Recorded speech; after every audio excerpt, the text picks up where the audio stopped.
Hello,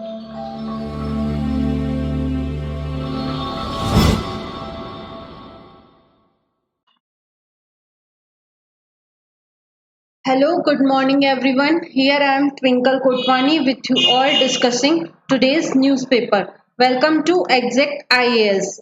Without getting late, let's get started. हमारी पहली खबर क्या कहती है? प्रोटेस्टर्स पुलिस क्लैश इन कोलकाता बीजेपी कॉल्स बंद. बेसिकली हम सब जानते हैं कोलकाता के आरजीकर मेडिकल हॉस्पिटल में जो रेप एंड मर्डर का केस हुआ उसके बाद कंटिन्यू में प्रोटेस्ट बढ़ते ही जा रहे हैं. वेस्ट बंगाल में प्रोटेस्ट का जो अमाउंट है वो बढ़ रहा है. सिमिलरली एक प्रोटेस्ट देखा गया जिसमें जब प्रोटेस्ट बहुत ज्यादा बढ़ गया तो वहां पे पुलिस और प्रोटेस्टर्स के बीच में क्लैशेस हुए, जिस क्लैश को सप्रेस करने के लिए बहुत ज्यादा सिक्योरिटी फोर्सेस का यूज किया गया. उसके रिस्पेक्ट में बीजेपी ने एक बंद अरेंज करने की बात की है. हमारे लिए यूपीएससी हैक के अकॉर्डिंग सबसे ज्यादा इंपॉर्टेंट हो जाता है प्रोटेस्ट को समझना.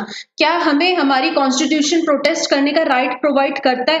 क्या हम अपने ओपिनियंस व्यू पॉइंट्स गवर्नमेंट के सामने रख सकते हैं पीसफुली? सो इसको डिस्कस करते हैं. Violence erupted on the streets of the twin cities of Howrah and Kolkata on Tuesday during the March to Nabanna, in which protesters demanded the resignation of West Bengal Chief Minister Mamata Banerjee. Basically, जो protesters थे वो नाबन्ना की तरफ अपनी protest को आगे बढ़ा रहे थे. उनकी डिमांड ये थी कि जो वहां की चीफ मिनिस्टर हैं उन्हें वो अपना रेजिग्नेशन लेटर सबमिट करें, मतलब कि वो अपनी पोस्ट से रिजाइन कर दे. सो प्रोटेस्ट की डिमांड इतनी बड़ी होने की वजह से वहां की पुलिस फोर्सेस ने उस प्रोटेस्ट को सप्रेस करने की बात की. इस सप्रेशन का लेवल बहुत ज्यादा था कि जो गवर्नर है उनका स्टेटमेंट सामने आया कि the police action on the protesters left the national flag, national sentiments and the nation insulted. What we saw on the streets of Kolkata is the worst one can expect from a democratically elected government. So यहाँ पे question arise हो रहा है फिर democratically elected government का. कहीं ना कहीं क्वेश्चन के एम्बिट में आ रही है हमारी डेमोक्रेसी. डेमोक्रेसी क्या कहती है कि हम अपने एक्सप्रेशंस को, व्यूज को, बिलीव्स को, थिंकिंग को, सबको फ्रीली एक्सप्रेस कर सकते हैं किसी भी फॉर्म में.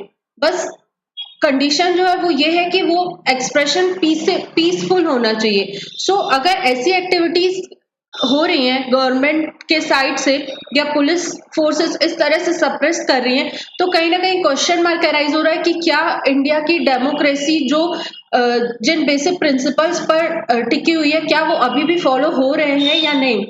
सो यूपीएससी हैक के अकॉर्डिंग हम इस पूरे प्रोटेस्ट को समझते हैं कि क्या प्रोटेस्ट हमारा राइट है, क्या हम प्रोटेस्ट कर सकते हैं या नहीं.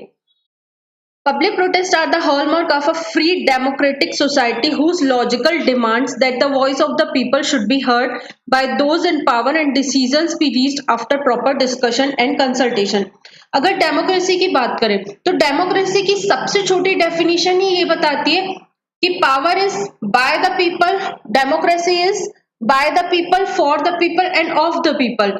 मतलब कि जो डेमोक्रेसी में प्रैक्टिसेस होती हैं, वो जो रूल्स बनते हैं, रेगुलेशंस बनते हैं, वो पीपल्स के लिए ही बनते हैं और पीपल्स के द्वारा ही बनते हैं, चाहे फिर वो इलेक्टेड रिप्रेजेंटेटिव से क्यों ना बनाए. सो सिमिलरली अगर पीपल्स के बीच में कुछ व्यू पॉइंट डिफरेंट है गवर्नमेंट को लेकर के तो उन चीजों को डिस्कस करना चाहिए. जो कि पावर में गवर्नमेंट बैठी है, जिसके पास पावर है, उसे लोगों को सुनना चाहिए, फिर उस हिसाब से रूल्स रेगुलेशंस बनाने चाहिए. सो पब्लिक प्रोटेस्ट करना तो एक हॉलमार्क है डेमोक्रेटिक कंट्री का, और since we are the largest democratic so हमें इस तरह की प्रैक्टिसेस को कंटिन्यू रखना चाहिए. सेकेंड थिंग बात करें कि हमें ये राइट कहाँ से मिलता है प्रोटेस्ट करने का. ये हमें दो फ्रीडम्स को ज्वाइन करके मिलता है. First one is right to free speech, second one is right to assemble peacefully. The right to free speech and expression transforms into the right to freely express an opinion on the conduct of the government.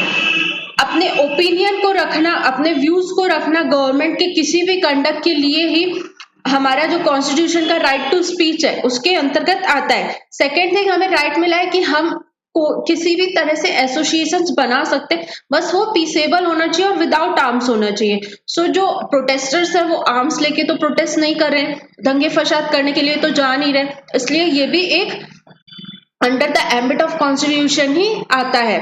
Second thing बात करें, जो democracies है, democracy के दो political मतलब core principles दो हैं। पहली चीज कि अगर गवर्नमेंट पीपल्स के मतलब गवर्नमेंट को कौन इलेक्ट करता है? लोग इलेक्ट करते हैं। अगर लोगों के फेवर में या लोगों की उस लिमिट्स को रीच नहीं कर रही है गवर्नमेंट, तो पीपल्स लीगली उस गवर्नमेंट को हटा भी सकते हैं, और इंडिया में उस हटाने के लिए प्रोविजन दिया गया है इलेक्शंस का।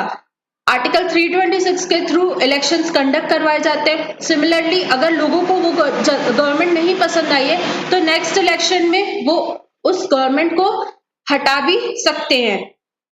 Any form of public action to challenge the government's proposal or decisions is also constitutionally legitimate as long as it is done peacefully. So, अगर कॉन्स्टिट्यूशनल प्रोविजन की बात करें कि राइट टू प्रोटेस्ट का कॉन्स्टिट्यूशनल प्रोविजन हमें कहां से मिलता है, so that is article 19(1)(a) and article 19(1)(b। दोनों ये इंश्योर करते हैं कि हम प्रोटेस्ट कर सकते हैं। आर्टिकल 19(1)(a) बात करता है right to speech, free expression इसकी, और आर्टिकल 19(1)(b) बात करता है कि हम citizens the right to assemble peaceably and without arms. So ये दोनों आर्टिकल्स मिलकर कॉन्स्टिट्यूट करते हैं कि हम प्रोटेस्ट कर सकते हैं, लेकिन कुछ रिस्ट्रिक्शंस भी हैं इन दोनों आर्टिकल्स के ऊपर, that is given in article 19(2). Restriction क्या बात करते हैं कि ये जो हम कोई भी एक्टिविटी कंडक्ट कर रहे हैं उससे हमारी इंडिया की सॉवरेनिटी, इंटीग्रिटी, सिक्योरिटी और हमारे फॉरेन स्टेट्स के साथ friendly relations, public order, decency, morality, defamation और इंसाइटमेंट ऑफ एनी ऑफेंस, इस तरह की एक्टिविटीज नहीं होनी चाहिए। मतलब अगर आपके प्रोटेस्ट इन सारी चीजों को बढ़ा रहे हैं जिससे कि हमारी सॉवरेनिटी, इंटीग्रिटी और यूनिटी हमारे नेशन की हैम्पर हो रही है, या मोरालिटी या डिफेमेशन हो रहा है, तब आपका प्रोटेस्ट को कर्ब किया जा सकता है, उसे हटाया जा सकता है। लेकिन कॉन्स्टिट्यूशन की इन आर्टिकल्स के थ्रू हम अपना प्रोटेस्ट कंडक्ट कर सकते हैं, बशर्ते कि उस पे ये रीजनेबल रिस्ट्रिक्शंस इम्पोज होते हैं। इस चीज की बैकिंग हमें सुप्रीम कोर्ट के जजमेंट से भी मिलती है। रामलीला मैदान incident versus home secretary union of India and ores case 2012, the supreme court had stated citizens have a fundamental right to assembly and peaceful protest which cannot be taken away by an arbitrary executive or legislative action. Then protest making, अब significance क्या है? अगर protest चल रहे हैं तो इससे हम क्या देख सकते हैं कि क्या है इसका रिजल्ट? एक ये है कि जो पीपल्स हैं वो गवर्नमेंट के वॉच डॉग के जैसे काम कर रहे हैं। जो भी गवर्नमेंट की पॉलिसीज, एक्शंस, रूल्स, रेगुलेशंस जो भी गवर्नमेंट इम्पोज कर रही है या कोई भी एक्शन गवर्नमेंट ले रही है, तो वो एक्शंस को जो पब्लिक है वहां की वो as a watch dog observe करती है। अगर वो एक्शन कॉन्स्टिट्यूशन के या ह्यूमैनिटी के फेवर में नहीं रहता है तो जो पब्लिक है वो उसके अगेंस्ट एक्शन भी ले सकती है, अपने व्यू पॉइंट्स रख सकती है। सेकेंड थिंग, प्रोटेस्ट करना तो आपका राइट है ही, साथ के साथ आपकी एक ड्यूटी भी है, that is written under article 51(a). आपकी कॉन्स्टिट्यूशनल ड्यूटी है, ये फंडामेंटल ड्यूटी है कि every citizen to safeguard public property and to abjure violence. मतलब कि हर एक जो सिटीजन ऑफ इंडिया है उसे पब्लिक प्रॉपर्टी को सेफगार्ड प्रोवाइड करना है, मतलब कि हमारे एक्शंस ऐसे नहीं होने चाहिए जिससे कि पब्लिक प्रॉपर्टी खराब हो। सेकेंड थिंग, ऐसी कोई भी एक्टिविटी नहीं होनी चाहिए जिससे कि वायलेंस हो, मतलब कि हिंसात्मक एक्शंस हमारे नहीं होने चाहिए। सो कंक्लूजन यही निकलता है कि हमें भले ही राइट मिला है प्रोटेस्ट का, बट हमें दोनों चीजों को बैलेंस करके चलना चाहिए। हमारी सोशल रिस्पॉन्सिबिलिटी है कि हम अपनी फंडामेंटल राइट्स को एक्सरसाइज करते करते अपनी ड्यूटीज को भी ध्यान में रखें और जो with in the ambit of constitution चीजें लिखी हुई हैं हम उन्हें ही प्रैक्टिस करें, उन चीजों का कहीं गलत इम्पैक्ट ना हो, कहीं चीजें वायलेंस की तरफ ना बढ़े। सो दिस वाज द कंक्लूजन। और इसी रिस्पेक्ट में एक मेंस क्वेश्चन है, explain the significance of the right to protest in a democracy. Try to write this answer and send it in our channels, that is exact IAS. Let's get moved to the next article. Mohanlal resigns, AMMA panel dissolved over plans.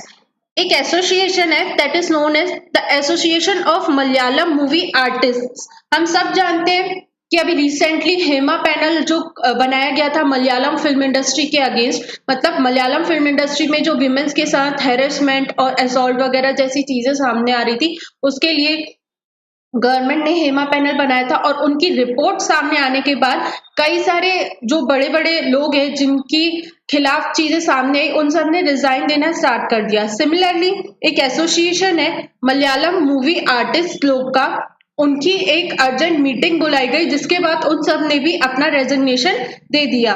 Not that much important from the UPSC view point, बस हमने इसे एक general awareness की तरह समझा। Next article, SC says Ayush Ministry's notification omitting key rule prohibiting misleading advertisements. Supreme court ने अपने सबसे पहले आयुष मिनिस्ट्री ने एक अपना नोटिफिकेशन जारी किया जिसके अंतर्गत उन्होंने ड्रग्स एंड कॉस्मेटिक रूल का एक रूल है 170 जो कि डील करता है मिस एडवर्टाइजमेंट से। अगर कोई भी drug selling company miss advertise करके अपनी चीजों को कॉस्मेटिक्स को सेल आउट करती है तो उनपे एक्शन लिया जा सकता है, लेकिन आयुष मिनिस्ट्री ने इस रूल को ओमिट कर दिया, हटा दिया। सो उसी रिस्पेक्ट में सुप्रीम कोर्ट ने फिर से अपना स्टेटमेंट दिया कि जो ये रूल 170 था उसका एक इंटेंशन था कि कहीं भी जो एडवर्टीजमेंट है उसके थ्रू एक सेलर अपनी सेल को बढ़ाता ना जाए और जो लोग हैं वो मिसलीड होकर चीजों का कंजप्शन ना बढ़ा ले। चीजें ट्रांसपेरेंटली वे में एक्सप्रेस होनी चाहिए, एडवर्टीजमेंट इस लेवल का नहीं होना चाहिए कि वो पब्लिक हेल्थ सेक्टर के लिए प्रॉब्लमेटिक हो सके।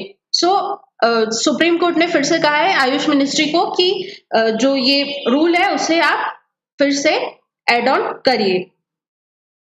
Next, cheetah dies in Kuno park from suspected droning.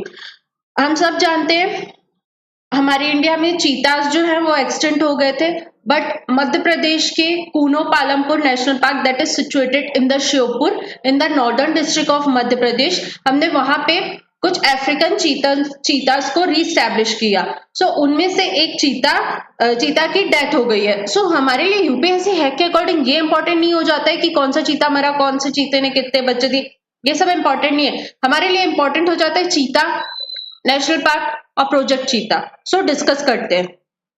पहली चीज, प्रोजेक्ट चीता। इंडिया में 1952 में ही चीतास एक्सटेंट हो गए थे। फिर उसके बाद हमने कंट्रीज के साथ एक मीटिंग्स की, एग्रीमेंट साइन किए जिसके तहत हमने प्रोजेक्ट चीता लाया 2022 में। उसके अंतर्गत हमने ये डिसाइड किया कि हम अफ्रीकन चीतास को इंडिया में रीलोकेट करेंगे और इंडिया में चीतास की पॉपुलेशन को फिर से बढ़ाने की कोशिश करेंगे। सो to restore the population of cheetahs which was declared extinct in 1952। Project चीता का एम क्या है कि जो चीतास 1952 में एक्सटिंक्ट हो गए थे उन्हें फिर से रीस्टोर करना। It involves the translocation of cheetahs from South Africa and Namibia to Kuno national park. ये जो पूरा प्रोजेक्ट है इसे 3 इंस्टीट्यूट मिलकर करें, that is NTCA, national tiger conservation authority, wild life institute of India and Madhya Pradesh forest department. ये तीनों मिलकर इस प्रोजेक्ट को एग्जीक्यूट कर रहे हैं। अब बात करते हैं चीता की। चीता 2 टाइप के होते हैं, एक एशियन चीता, the next one is African cheetah. दोनों के बीच में डिफरेंस जानना बहुत इंपॉर्टेंट है यूपीएससी के अकॉर्डिंग। सो बात करते हैं एशियन चीता की।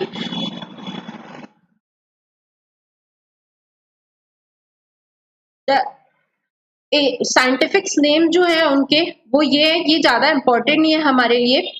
The action plan for introduction of cheetah in India was released by Ministry of Environment, Forest and Climate Change at the 19th meeting of the National Tiger Conservation Authority. That is 2022. Such a plan was first proposed in 2019. In September 2022, 8 cheetahs landed in India from Namibia. That was relocated in the Kuno Palampur National Park, Madhya Pradesh. ठीक है, अब दोनों के बीच में difference समझते हैं कि African cheetah और एशियन चीता में डिफरेंस क्या है। जो अफ्रीकन चीताज होते हैं उनकी IUCN रेड लिस्ट में स्टेटस जो है वो वल्नरेबल का है, फर्स्ट थिंग। सेकंड, वो अफ्रीका कंटिनेंट में पाए जाते हैं। थर्ड थिंग, थोड़े से थिकर होते हैं और उन ब्राउनिश एंड गोल्डन कलर के पाए जाते हैं। Then more prominent spots and lines on the face, इनके फेस में स्पॉट्स और लाइंस होते हैं। ये रहा दोनों। सबसे इंपॉर्टेंट डिफरेंस जो हमें याद रखना है यूपीएससी के अकॉर्डिंग वो ये है कि अफ्रीकन चीता का IUCN स्टेटस वल्नरेबल है, लेकिन एशियाटिक चीता का IUCN स्टेटस क्रिटिकली इंडेंजर्ड है। दोनों के दिखावे में और उनके साइंटिफिक नेम में ये सब याद रखने की जरूरत नहीं है, सिर्फ हमें दो चीजें याद रखनी है, दैट इज कि एशियाटिक चीता क्रिटिकली इंडेंजर्ड है और अफ्रीकन चीता वल्नरेबल है। So this was about the project cheetah and the status of the cheetah that can be asked in the preliminary examination. Next topic is advancing equity from COVID-19 to Mpox. इस पूरे editorial में discuss किया गया है कि हमें क्या चीजें कोविड-19 से सीखनी चाहिए और जो अभी रिसेंट आउटब्रेक चल रहा है एमपॉक्स, उसमें हमें उन चीजों को अप्लाई करना चाहिए। सो डिस्कस करते हैं। अभी कोविड-19 पेंडेमिक को 5 ईयर्स से भी कम टाइम पीरियड हुआ है, लेकिन हमारे सामने एक और आउटब्रेक सामने आ रहा है जिसका नाम है mpox, that is known as monkey pox. Monkey pox के बारे में हमने पहले ही डिस्कस किया है कि मंकी पॉक्स एक तरह का सेल्फ लिमिटिंग वायरस है जो कि हमारी बॉडी के अंदर अगर आ भी गया तो वो समय के साथ खुद से लिमिट हो जाएगा, वो हमें डेथ तक नहीं, उसकी जर्नी डेथ तक की नहीं है कि जिस भी इंसान को मंकी पॉक्स हुआ वो डायरेक्ट मर ही जाएगा, ऐसा नहीं है। क्यों? सिर्फ सिचुएशन एक यहाँ पे ये है कि अगर पर्सन का इम्यून सिस्टम वीक है उस टाइम पे mpox can lead to death, otherwise that mpox is self limiting virus. So mpox को वर्ल्ड हेल्थ ऑर्गेनाइजेशन ने public health emergency of international concern भी डिक्लेयर कर दिया है। एमपॉक्स का सबसे पहले आउटब्रेक देखा गया था डेमोक्रेटिक रिपब्लिक ऑफ कॉन्गो में, उसके बाद अलग अलग वेस्टर्न कंट्रीज और एशियन कंट्रीज में इसका आउटब्रेक देखा गया। सिमिलरली अगर हमने किसी भी डिसीज को ये डिक्लेयर किया है public health emergency of international concern, तो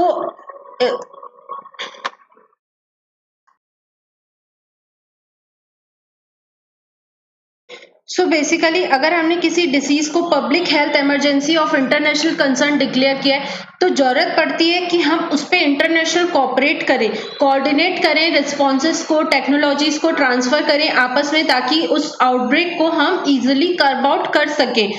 If a disease is declared as PHEIC, then it is intended to foster international cooperation. Countries, international organization and non-governmental organization must collaborate to coordinate their responses, share information and provide mutual assistance.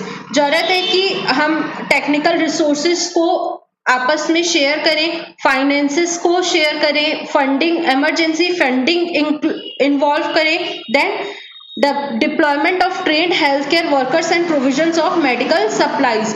So this is the aim of declaring any disease as the public health emergency of international concern, कि उस पे हमें cooperation और coordination countries का बढ़ाना है, be it healthcare workers, be it funding, be it technology transfer, be it anything related to health.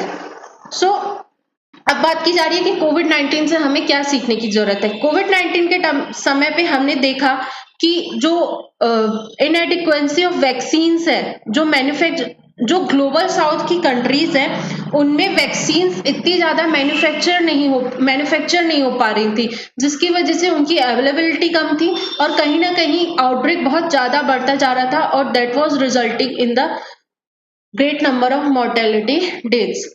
सो हमें ज़रूरत है कि हम अपनी कोविड-19 से ये सीख लें कि अभी अगर वैक्सीन नहीं डेवलप है तो उस पर हम काम करें, अपनी टेक्नोलॉजी शेयर करें, पूरे जो भी इसके रिगार्डिंग वैक्सीन्स बनी हुई है उसको बनाने के लिए टेक्नोलॉजीज बताएं और सारी चीजें ट्रांसफर करें. One of the most glaring shortcomings exposed by the COVID-19 pandemic was the inadequacy of vaccine manufacturing capabilities in the global south, exacerbated by the lack of technology transfers and the know-how to produce vaccines developed in the West. So the global response to the mpox outbreak appears to be following a similar trajectory. अगर हम ये सारी चीजें नहीं करेंगे, अपनी technology transfer नहीं करेंगे, वैक्सीन डेवलपमेंट के बारे में अपनी दूसरी कंट्रीज को शेयर नहीं करेंगे, तो सिचुएशन सिमिलर काइंड ऑफ हो सकती है कि आउटब्रेक फिर से बढ़ जाए. लेकिन अभी जो चीज है वो थोड़ी सी अलग है. कोविड-19 के टाइम पे कोविड-19 वायरस के अगेंस्ट हमारे लिए वैक्सीन बहुत ही न्यू थी. हम पहले से उस चीज के लिए प्रिपेयर्ड नहीं थे. लेकिन एमपॉक्स के लिए हमारे पास वैक्सीन ऑलरेडी अवेलेबल है. That is the modified vaccinia Ankara Bavarian Nordic, also known as Jynneos, is already in production. मतलब हम इस वैक्सीन का ऑलरेडी प्रोडक्शन कर रहे हैं. लेकिन बात करें तो जो अफ्रीकन कंट्रीज है वहां पे जो डिमांड है वैक्सीन की, उस डिमांड से हमें वैक्सीन अवेलेबल नहीं है. The African CDS estimates that 10 million doses are needed to stem the outbreak, yet only 0.21 million doses may be available immediately. So there is a need कि हम vaccines के availability को बढ़ाएं. उसके लिए हमें क्या करना पड़ेगा? Rapidly scaling up MVA-BN production will require comprehensive technology transfer including sharing of biological resources, know how and patents. That it is the sharing of knowledge rather than just doses that distinguishes charity from justice. जरूरत क्या है कि अगर हमें vaccine पता है तो हमें उसका यूटिलाइजेशन करना चाहिए. जहाँ पे डेफिशिएंसी है, मतलब जहाँ पे हमें पता है कि डिमांड बहुत ज्यादा हो सकती है एमपॉक्स से रिलेटेड वैक्सीन की, वहां पे अपनी टेक्नोलॉजी, पेटेंट्स और भी जो हेल्थ केयर सर्विसेज है उन्हें अवेलेबल करवाना चाहिए.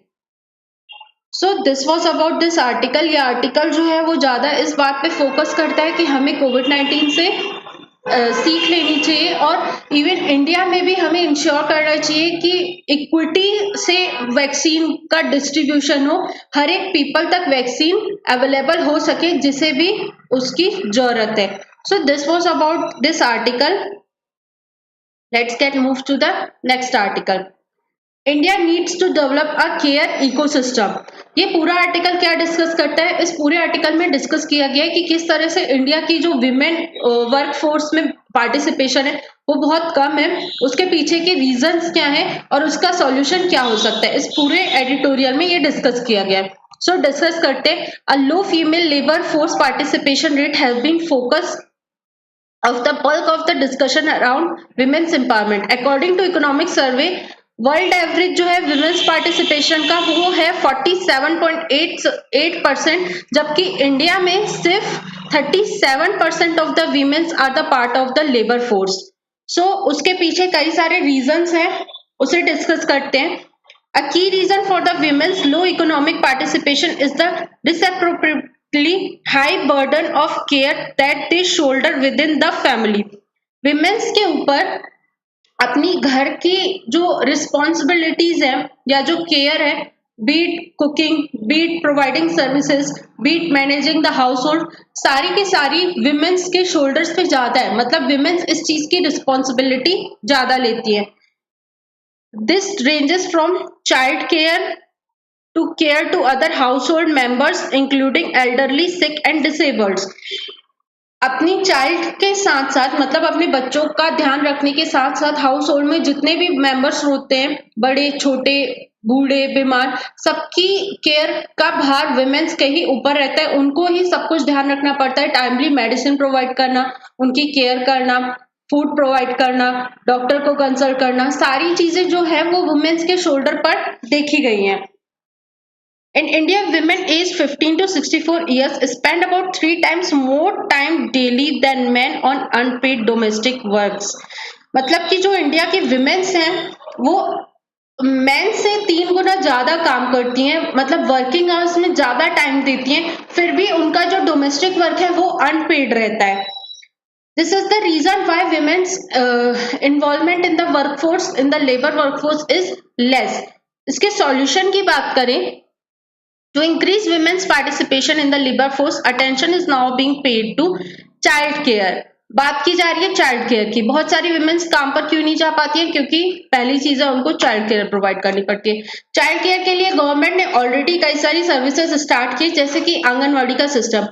वुमेन्स के इस सिस्टम के लिए गवर्नमेंट ने अपना बजट भी बढ़ाया है, ताकि जो चाइल्ड केयर है वो प्रॉपर उन्हें मिल पाए, विमेन्स अपने चाइल्ड्स को उन सेंटर्स में छोड़ पाए, क्रैश एरियाज में छोड़ पाए, जहाँ पे उनकी प्रॉपर देखभाल हो पाए, उनको न्यूट्रिशन प्रोवाइड किया जाए, ताकि विमेन फ्रीली अपने वर्क प्लेस पे अपना काम कंडक्ट कर पाए। पहली चीज जो हम बात कर सकते हैं सॉल्यूशन की। Second thing, recognizing only childcare needs a limiting perspective. Women are primarily caregivers across the life course of household members. Hence, the women to participate the economy, their care responsibilities need to shift elsewhere. The demand for external support in the form of hired caregivers is rising in urban and peri-urban areas.